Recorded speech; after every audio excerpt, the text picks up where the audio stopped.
नमस्कार दोस्तों, स्वागत है एक बार फिर से इस वक्त की महत्वपूर्ण ताजा खबरों में। आपको बता दें कि इस वक्त भारत में कोरोना वायरस मरीजों की संख्या बढ़कर 1,38,845 हो गई। उधर भारत में और गंभीर हुआ कोरोना वायरस, अब युवाओं को बना रहा अपना निशाना। उधर दिल्ली गाजियाबाद बॉर्डर फिर सील करने के आदेश, जरूरी सेवाओं से जुड़े लोगों को मिलेगी छूट। उधर सीएम योगी आदित्यनाथ को राज ठाकरे की दो टूक, कहा फिर यूपी के मजदूरों को महाराष्ट्र सरकार पुलिस की अनुमति के बिना नहीं आने दें। उधर पीएम किसान सम्मान निधि योजना के तहत मात्र एक स्पेलिंग ने किसानों के डुबो दिए 4200 करोड़ रुपए। उधर अगले 2 से 3 दिनों तक आसमान से बरसेगी आग, 29 मई से शुरू होगी बारिश। उधर आधे से ज्यादा गिर गई सब्जियों का थोक भाव, किसानों पर गहराया भारी संकट। उधर हरियाणा के रेवाड़ी में सेना की खुली भर्ती रैली के लिए रजिस्ट्रेशन शुरू। उधर अगली बड़ी खबर में सस्ते में एसी और फ्रिज खरीदने का मौका, यहां मिल रहा शानदार डिस्काउंट। उधर इंतजार हुआ खत्म, कल आएगा बिहार बोर्ड के 10वीं कक्षा का रिजल्ट। और भी बड़ी खबरों को जानने के लिए वीडियो के एंड तक बने रहिए हमारे साथ। बस आपसे निवेदन है, कृपया वीडियो को लाइक कर दें, चैनल को सब्सक्राइब कर लें और घंटी बटन जरूर दबा दें। दरअसल दोस्तों, आपको बता दें कि आज भारत में कोरोना वायरस मरीजों की संख्या बढ़कर 1,38,845 हो गई, जिसमें से 4,021 लोगों ने अभी तक अपनी जान गंवा दी है। लेकिन अच्छी बात यह है कि 57,720 मरीज बिल्कुल ठीक हो गए। वह अगली बड़ी खबर, दिल्ली गाजियाबाद बॉर्डर फिर सील करने के आदेश, जरूरी सेवाओं से जुड़े लोगों को मिलेगी छूट। दरअसल दोस्तों, आपको बता दें कि गाजियाबाद के डीएम ने जिले में बढ़ते हुए कोरोना के संक्रमण के चलते दिल्ली गाजियाबाद बॉर्डर को एक बार फिर से सील करने का आदेश दे दिया। सिर्फ पास वाले लोगों को ही गाजियाबाद सीमा में आने की परमिशन होगी, जरूरी सेवाओं से संबंधित लोगों को भी छूट दी जाएगी। आपको बता दें कि इससे पहले लॉकडाउन 2 के दौरान बॉर्डर सील कर दिया गया था। आदेश में कहा गया है कि भारी वाहन, ट्रकों से माल ढुलाई करने वाले वाहन, बैंकिंग सुविधाओं से जुड़े वाहन और आवश्यक वस्तुओं और दवाइयों से संबंधित गाड़ियों को बिना किसी पास के गाजियाबाद की सीमा से बिना किसी पूछताछ के निकलने की अनुमति होगी।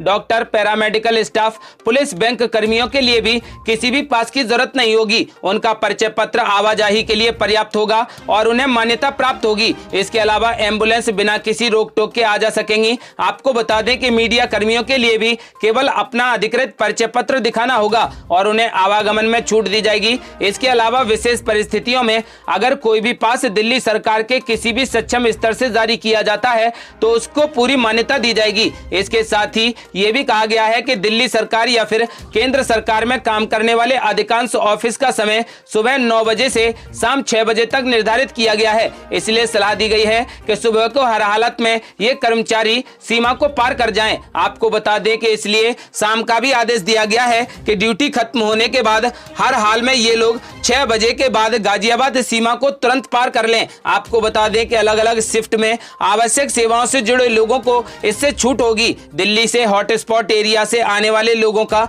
गाजियाबाद में प्रवेश पूरी तरह से प्रतिबंधित रहेगा। जनपद गाजियाबाद में घोषित हॉटस्पॉट एरिया में दिल्ली सहित किसी भी क्षेत्र से आने वाले लोगों का प्रवेश पूर्णतः प्रतिबंध रहेगा। इसी प्रकार जनपद गाजियाबाद के हॉटस्पॉट एरिया से बाहर आने वाले लोगों पर पूर्णतः प्रतिबंध रहेगा। आवश्यक वस्तुओं, चिकित्सा, स्वास्थ्य और सुरक्षा जैसी आवश्यक सेवाओं को छोड़कर बाकी सभी चीजों पर प्रतिबंध जारी रहेगा। वह अगली बड़ी खबर, भारत में और गंभीर हुआ कोरोना वायरस, अब युवाओं को बना रहा है अपना निशाना। दरअसल दोस्तों, आपको बता दें कि देश में कोरोना वायरस संक्रमण के मामले तेजी से बढ़ते ही जा रहे हैं। भारत में अब तक 1.38 लाख से अधिक लोग कोरोना वायरस से संक्रमित हो चुके हैं, जबकि 4,000 से ज्यादा लोगों ने अभी तक अपनी जान गंवा दी है। इन सब के बीच सबसे डराने वाली बात यह है कि भारत में कोरोना वायरस ने युवाओं पर ज्यादा तेजी से हमला करना शुरू कर दिया है। द वाशिंगटन पोस्ट की हालिया रिपोर्ट के मुताबिक भारत और ब्राजील जैसे विकासशील देश अब कोरोना के नए हॉटस्पॉट बनते ही जा रहे हैं। कोरोना वायरस ने अब युवाओं को अपनी चपेट में लेना शुरू कर दिया। रिपोर्ट के मुताबिक भारत के अस्पतालों में भर्ती होने वाले कोरोना मरीजों में युवाओं की संख्या बढ़ती जा रही है। अभी तक जो भी देश कोरोना हॉटस्पॉट बने थे, वहां पर युवाओं में कोरोना संक्रमण का असर सबसे कम देखा गया है। हालांकि भारत और ब्राजील में कोरोना के मामले बिल्कुल उल्टे ही दिखाई दे रहे हैं। यहाँ पर कोरोना वायरस युवाओं पर सबसे ज्यादा असर करता दिखाई दे रहा है। रिपोर्ट के मुताबिक ब्राजील में कोरोना वायरस से मरने वाले लोगों में 50 साल से कम उम्र के मात्र 5% लोग हैं, जो इटली और स्पेन जैसे देशों से भी 10 गुना अधिक हैं। भारत में ये आंकड़े और भी ज्यादा डराने वाले हैं। भारत में कोरोना से मरने वालों में 50% से अधिक लोग 60 साल से कम उम्र के हैं। रिपोर्ट में भारत को कोरोना महामारी का अगला हॉटस्पॉट बताया गया है। आपको बता दें कि भारत भी दुनिया भर में कोरोना वायरस के हॉटस्पॉट में से एक बन गया है। यहाँ संक्रमण के मामले मामले अब 1,38,000 से भी ज्यादा हो चुके हैं। भारत ने अब कोरोना मरीजों की संख्या में ईरान को भी पीछे छोड़ दिया है। भारत उन टॉप 10 देशों की लिस्ट में आ गया है जहां पर कोरोना के सबसे अधिक मामले हैं। हालांकि अब यूनिवर्सिटी ऑफ मिशिगन और जॉन हॉपकिंस यूनिवर्सिटी ने कोरोना मॉडल के जरिए भी चेतावनी दी है कि भारत में जुलाई के पहले हफ्ते तक 21 लाख लोग कोरोना वायरस संक्रमित हो जाएंगे। वह अगली बड़ी खबर, अगले 2 से 3 दिनों तक आसमान से बरसेगी आग, 29 मई से शुरू होगी बारिश। दरअसल दोस्तों आपको बता दें कि आने वाले 2 से 3 दिनों में गर्मी अपना प्रचंड रूप दिखाएगी। उत्तर भारत के कई हिस्सों में पारा अभी और बढ़ेगा। भारतीय मौसम विभाग ने दिल्ली, पंजाब, हरियाणा, चंडीगढ़ और राजस्थान में अगले 2 से 3 दिनों के लिए रेड अलर्ट जारी कर दिया है। मौसम विभाग के अनुसार 29 मई के बाद ही गर्मी से राहत मिलने के आसार हैं। आपको बता दें कि भारत में पिछले 2 दिनों के दौरान इस साल का सर्वाधिक 47.6 डिग्री तापमान दर्ज किया गया है। उन्होंने बताया कि हीट वेव 28 मई से कम होना शुरू हो जाएगी। आपको बता दें कि क्योंकि देश के उत्तरी हिस्सों में तेज हवाएं चलनी शुरू हो जाएंगी, 29 मई से बारिश होने लगेगी और तापमान 40 डिग्री सेल्सियस तक फिर गिर जाएगा। आपको बता दें कि दक्षिण पश्चिम मानसून के 1 जून से 5 जून के बीच केरल के तट पर पहुंचने की संभावना है और इसके 15 जून से 20 जून के बीच मुंबई पहुंचने की भी संभावना है। वह अगली बड़ी खबर, पीएम किसान सम्मान निधि योजना के तहत मात्र एक स्पेलिंग ने किसानों के डुबो दिए 4200 करोड़ रुपए। दरअसल दोस्तों आपको बता दें कि क्या आपको ये अनुमान भी है कि मात्र एक स्पेलिंग 70 लाख किसानों पर भारी पड़ेगी। आपको बता दें कि बिल्कुल ऐसा ही हुआ है। कागजों में हुई इस गड़बड़ी से किसानों को करीब 4200 करोड़ रुपए की सहायता का नुकसान हो गया। जब तक ये गलती अब ठीक नहीं होगी तब तक अब इतनी ही बड़ी संख्या में किसानों को प्रधानमंत्री किसान सम्मान निधि योजना के तहत 6,000 रुपए की राशि नहीं मिल पाएगी। आपको बता दें कि पीएम किसान स्कीम के आवेदनकर्ताओं के नाम और बैंक अकाउंट नंबर में बड़ी गड़बड़ी मिली है। बैंक अकाउंट और अन्य कागजातों में नाम की स्पेलिंग मिस्टेक है। आपको बता दें जिसकी वजह से स्कीम का ऑटोमेटिक सिस्टम उसे पास नहीं करता।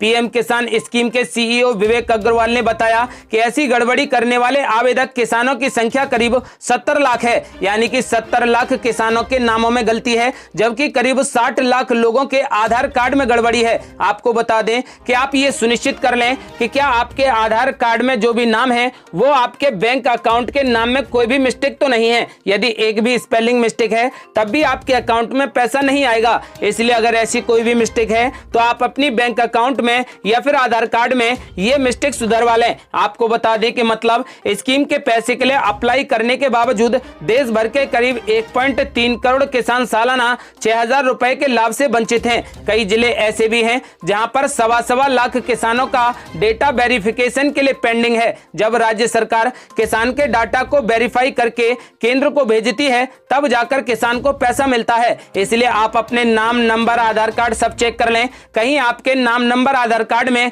कोई स्पेलिंग मिस्टेक तो नहीं है। यदि मिस्टेक है तो आपका पैसा रुक जाएगा। वह अगली बड़ी खबर, आधे से ज्यादा गिर गए सब्जियों के थोक भाव, किसानों पर गहराया भारी संकट। दरअसल दोस्तों आपको बता दें कि लॉकडाउन के 50 दिनों में देश भर में सब्जियों के थोक भाव में 60% तक की गिरावट दर्ज की गई है। समाचार एजेंसी पीटीआई के रिपोर्ट के मुताबिक भरपूर उत्पादन, मांग में कमी और कोरोना संकट के दौरान बाजारों के बंद रहने की वजह से सब्जियों के थोक भाव में यह गिरावट देखने को मिली है। हालांकि इस दौरान ज्यादातर सब्जियों की खुदरा कीमतें ऊपरी स्तर पर स्थिर रही हैं। आपको बता दें कि कृषि मंत्रालय के तहत एग मार्क नेट द्वारा सहेजे गए आंकड़ों के मुताबिक रविवार यानी 24 मई को कई राज्यों में टमाटर का थोक भाव 5 रुपए प्रति किलोग्राम के नीचे आ गया, जबकि प्याज का थोक भाव प्रमुख उत्पादक राज्य महाराष्ट्र में 6 रुपए प्रति किलोग्राम से कम था। हालांकि आलू का थोक भाव रविवार को 12 से 13 रुपए प्रति किलोग्राम पर स्थिर रहा। आपको बता दें कि इस अवधि में भिंडी, शिमला मिर्च, करेला, लौकी, हरी मिर्च और धनिया के थोक भाव में भी खासी गिरावट दर्ज की गई है। वह अगली बड़ी खबर, हरियाणा के रेवाड़ी में सेना की खुली भर्ती के लिए रजिस्ट्रेशन शुरू।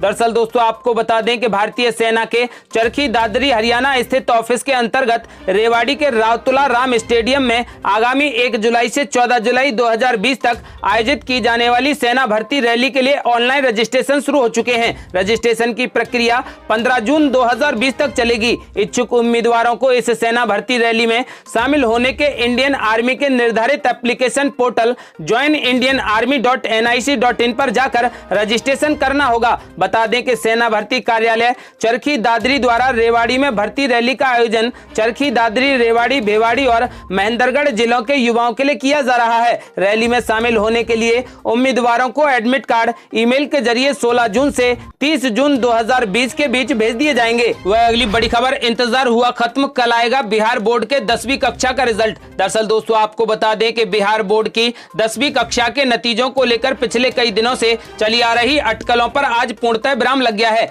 बिहार बोर्ड के 10वीं कक्षा का रिजल्ट कल जारी होगा। बिहार बोर्ड के 10वीं का रिजल्ट मंगलवार को दोपहर 12:30 बजे आएगा। कोरोना की वजह से इस बार प्रेस कॉन्फ्रेंस नहीं की जाएगी। बिहार सरकार के शिक्षा मंत्री कृष्ण नंदन वर्मा इस रिजल्ट को वेबसाइट पर एक क्लिक के जरिए जारी करेंगे। आपको बता दें कि 26 मई को दोपहर 12:30 बजे वार्षिक माध्यमिक परीक्षा 2020 के परीक्षा फल की घोषणा कर दी जाएगी। आप अपना रिजल्ट biharboardonline.gov.in या फिर biharboard.online पर देख सकते हैं। वही मौसम अपडेट स्काईमेट वेदर के अनुसार अगले 24 घंटों के दौरान असम, मेघालय, अरुणाचल प्रदेश, नागालैंड और मणिपुर में मध्यम से भारी बारिश जारी रहने का अनुमान है। आंतरिक कर्नाटक, आंतरिक तमिलनाडु, केरल, तटीय आंध्र प्रदेश और अंडमान व निकोबार द्वीप समूह पर हल्की बारिश हो सकती है। पंजाब, हरियाणा, दिल्ली, राजस्थान, मध्य प्रदेश, उत्तर प्रदेश, महाराष्ट्र, गुजरात, तेलंगाना और आंध्र प्रदेश के अधिकांश हिस्सों में लू का प्रकोप जारी रहने की संभावना है। ये थी अब तक की बेहद बड़ी खबरें। यदि आप भी चाहते हैं कि भारत कोरोना मुक्त हो जाए तो इस वीडियो को लाइक करें, चैनल को सब्सक्राइब करें